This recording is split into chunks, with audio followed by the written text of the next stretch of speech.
Shalom, kembali lagi bersama The Voice of Hope, suara pengharapan Genit Betel Molava. Jemaat Tuhan yang terkasih, hari ini kita akan merenungkan satu bagian firman Tuhan yang terambil dari 2 Timotius 4 ayatnya yang kedua. Tapi sebelum itu, marilah kita berdoa.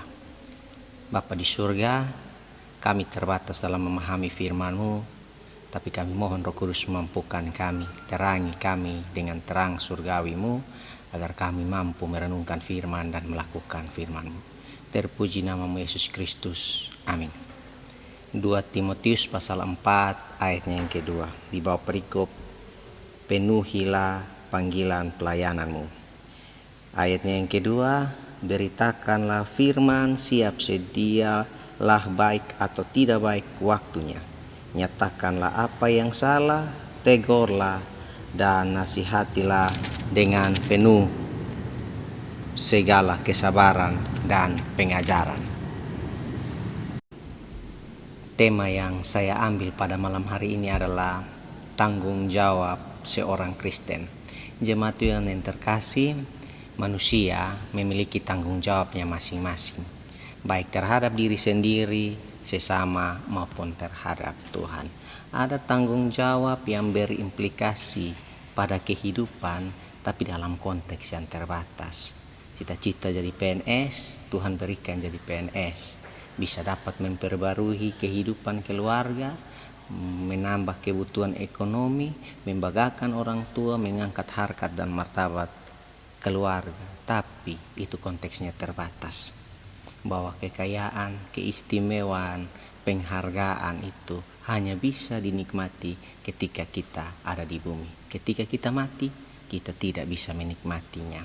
Tapi ada pula tanggung jawab yang sifatnya itu tidak terbatas, implikasinya itu sangat luas dan sangat dalam. Iman itu pada dasarnya atau pada hakikatnya itu tidak nampak, tidak dapat dilihat atau tidak kasat mata. Namun implikasinya itu menembus ruang dan waktu, tidak dapat dibatasi oleh apapun, bahkan menembus sampai ke surga.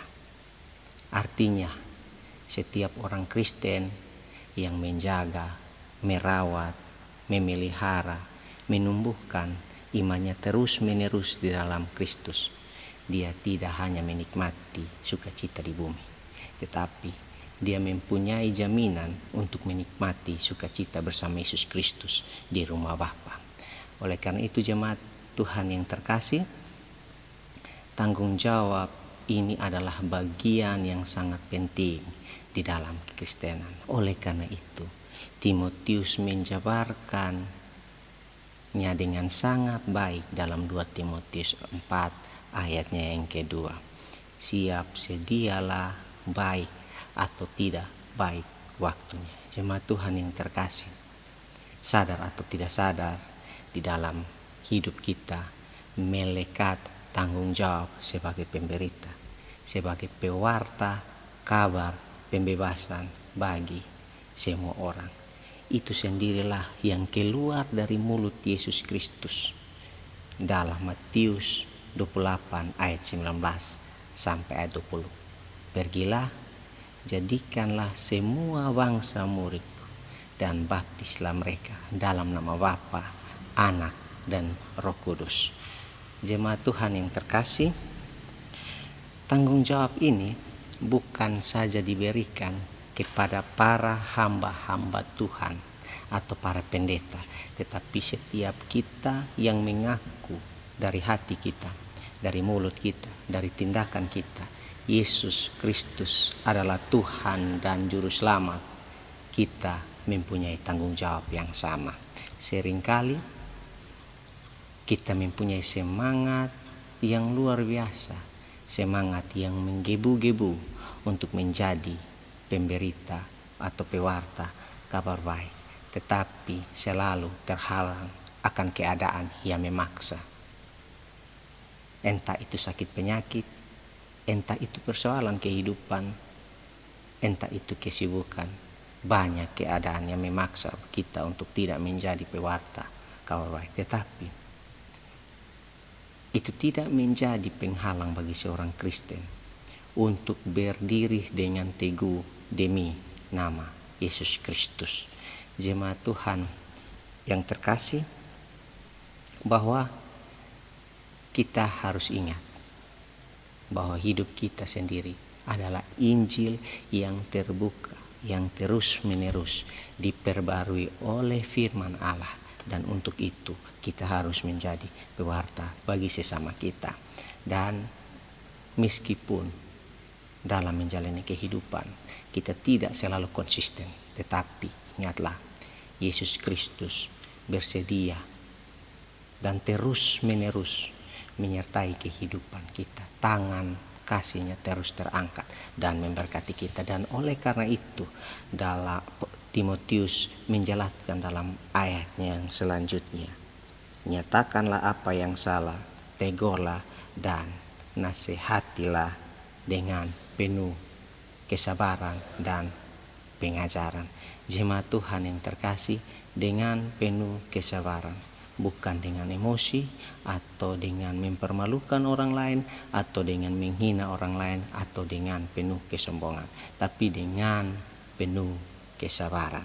Jemaat Tuhan yang terkasih, Injil sangat menghargai manusia.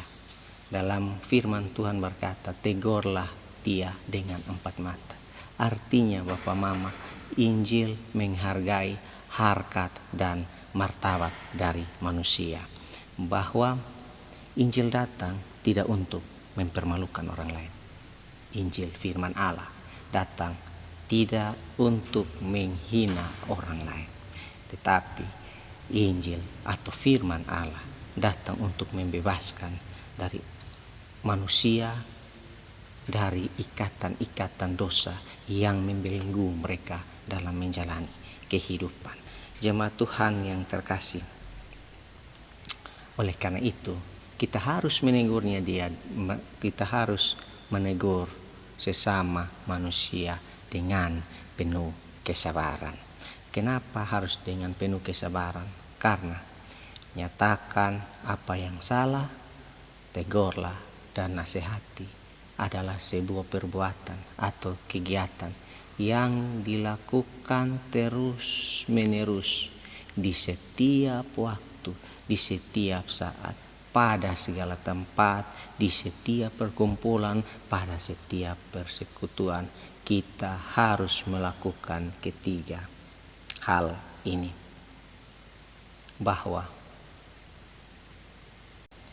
Tapi terkadang hati kita terlalu tipis untuk melakukan hal ini. Kemampuan kita untuk mengontrol emosi kita terbatas. Minimal 3 kali kita menegur, menyatakan kesalahan dan menasihati. Sampai pada titik keempat kali, itu tidak dengan penuh kesabaran, tapi dengan penuh kepahitan atau dengan penuh emosi. Oleh karena itu, saya teringat akan kisah yang ditulis Anwar Ismail. Ada seorang bapak dan seorang anak yang mempunyai karakter yang berbeda. Seorang bapak mempunyai karakter yang berwibawa, bijaksana. Tetapi anaknya adalah orang yang temperamen. Setiap hari, setiap saat, dia selalu melakukan atau mencari permasalahan dengan orang lain. Suatu ketika ayahnya ingin mendidiknya menjadi anak yang lebih sabar dan lebih baik di kemudian hari. Dia memanggil anaknya, lalu dia menasihati bahwa setiap kali kamu marah, ambillah palu ini dan paku ini, pakulah di dinding kayu tersebut. Hal ini dilakukan terus-menerus ketika anak ini temperamen dan dia saatnya dia emosi dengan orang lain atau marah terhadap orang lain. Hari pertama dia lakukan 38 paku dan terus menerus, akhirnya di suatu ketika dia sudah dapat mengontrol emosinya, amarahnya dengan baik, dan ayahnya memanggil, jikalau engkau sudah dapat mengontrol emosimu, maka cabutlah kembali paku yang Anda lepaskan di dinding tersebut. Anak ini pergi dan mencabut. Kemudian kembali dan ayahnya bertanya kepadanya, apa yang kamu lihat ketika Anda mencabut paku tersebut? Bekas. Apakah bisa ditutupi? Tidak. Sama seperti kehidupan kita Bapak Mama. Ketika kita marah, perkataan, tindakan kita itu menyentuh sampai hati orang lain, bahwa itu akan melekat terus menerus. Luka itu akan terus ada dan sulit untuk terhapus. Untuk itu kita tidak dapat untuk menjaga atau melarang orang lain untuk berbuat jahat kepada diri kita, tetapi kita dapat mengontrol diri kita, membatasi diri kita untuk tidak melakukan tindakan kejahatan terhadap sesama kita. Firman Tuhan memberkati kita. Amin. Mari kita berdoa menutup firman Tuhan kita pada malam hari ini. Bapa di surga, kami sangat mengucap syukur bahwa firman-Mu menerangi kami. Untuk itu kami mohon Roh Kudus-Mu mampukan kami. Terpujilah nama Yesus Kristus kini dan selama-lamanya. Amin.